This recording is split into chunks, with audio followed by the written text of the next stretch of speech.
Obama said as soon as the accident occurred that he would be sending SWAT teams to the area. So just as under George W. Bush, we're seeing an exact same response as with the Hurricane Katrina event.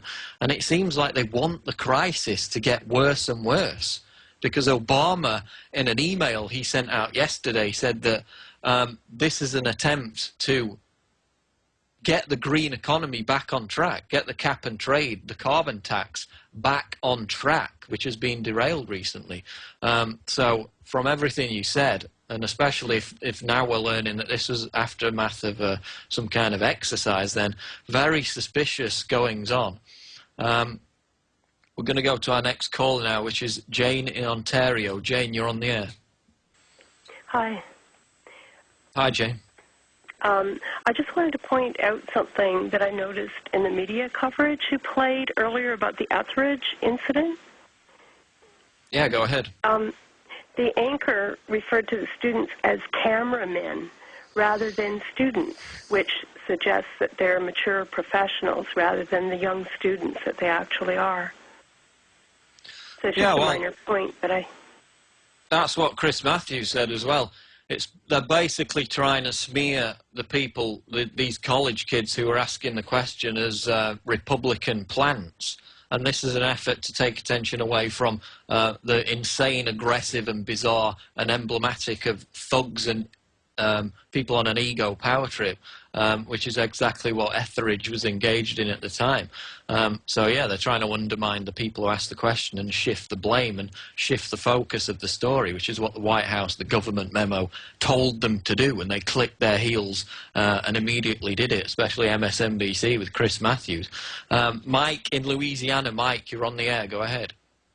Hey, Paul, listen, I know you guys do a great job over there of investigative reporting, and I want to let you know what I found out talking to a fellow that was very deeply engaged in the oil field business for 30 years and was aware of and actually spoke to one of the CEOs of one of the neighboring leaseholders to the BP Deepwater Horizon area, and he relayed to me that and you guys, I guess, with your abilities, maybe can check this out. But that the head of the Deepwater oil rig only had about 5 days' experience before this all happened. So, you know, for such a valuable asset, it's interesting that BP would throw a rookie in charge and think that they would get some kind of some other outcome other than complete and utter human error. You know.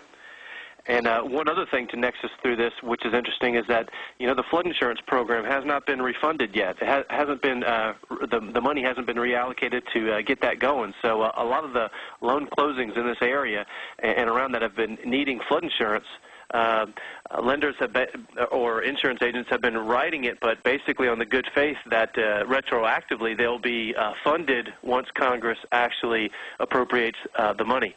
So I find it kind of interesting that we've kind of got these things going on at the same time, and just Congress just quote unquote hasn't been able to get their act together and get it funded.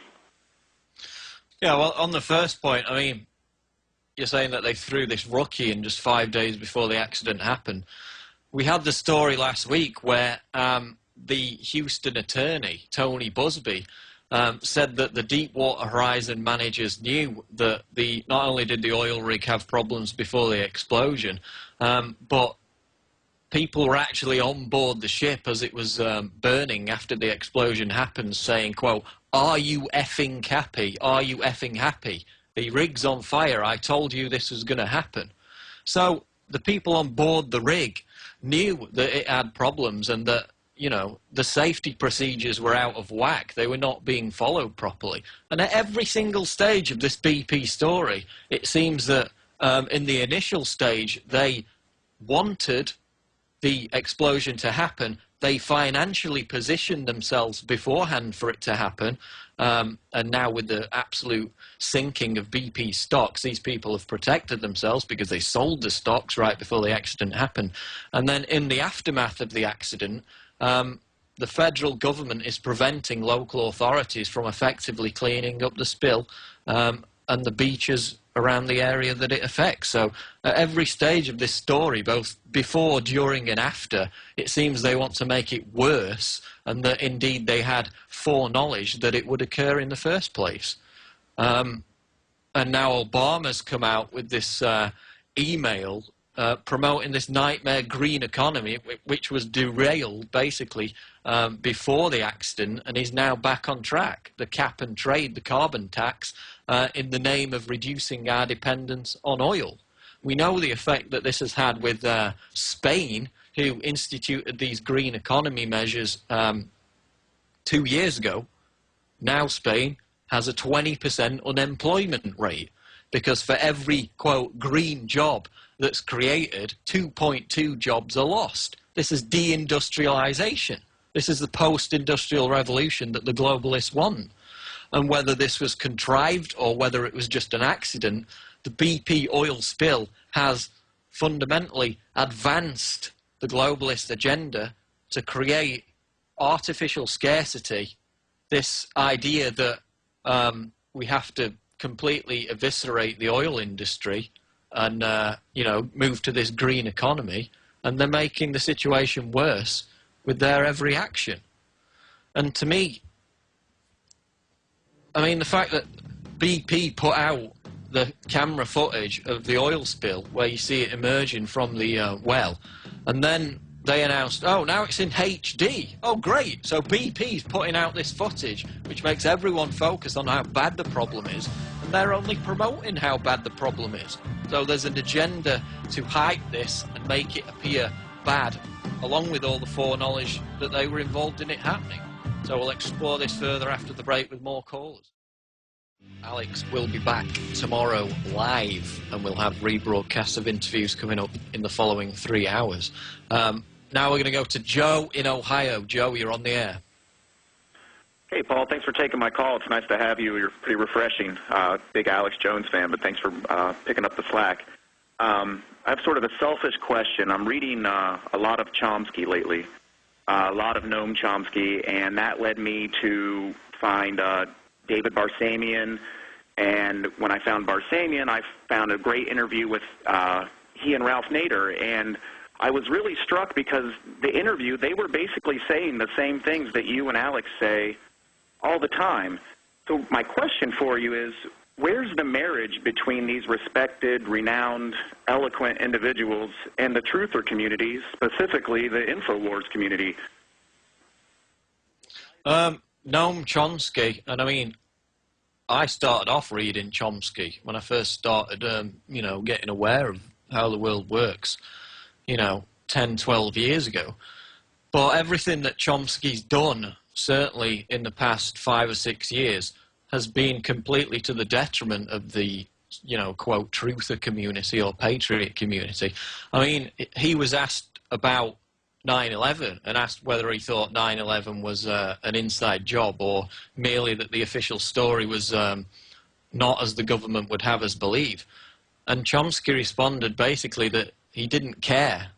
And for me, that was a damning indictment of the fact that Chomsky is not only in 2010 not relevant, but many have claimed that he's merely, a deep cover operative.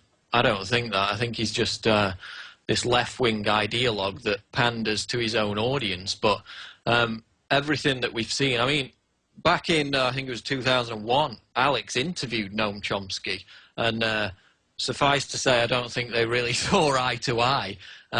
So, to my mind, Chomsky doesn't have any relevance with the movement that's taking place now. And indeed, I rarely even read or see anything of Chomsky in the modern era, so I don't even know what he's doing at the moment, but he certainly doesn't seem relevant to what's going on politically in 2010. Now we're going to go to Mark in Minnesota. Mark, you're on the air. Hey, Paul. It seems, hey, Mark.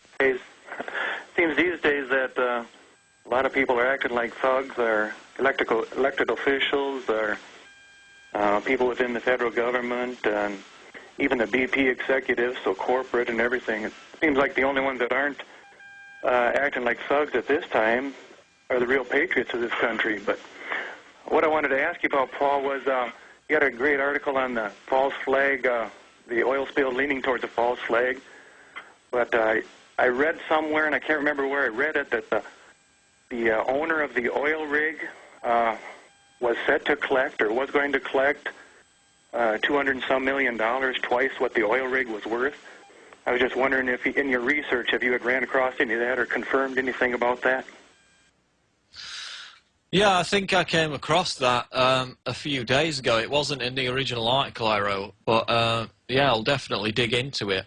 What's confirmed is the fact that Goldman Sachs sold their stock in BP before this happened, that Tony Hayward, the CEO of BP, sold his stock before that. So there were numerous financial agendas and motivations at work.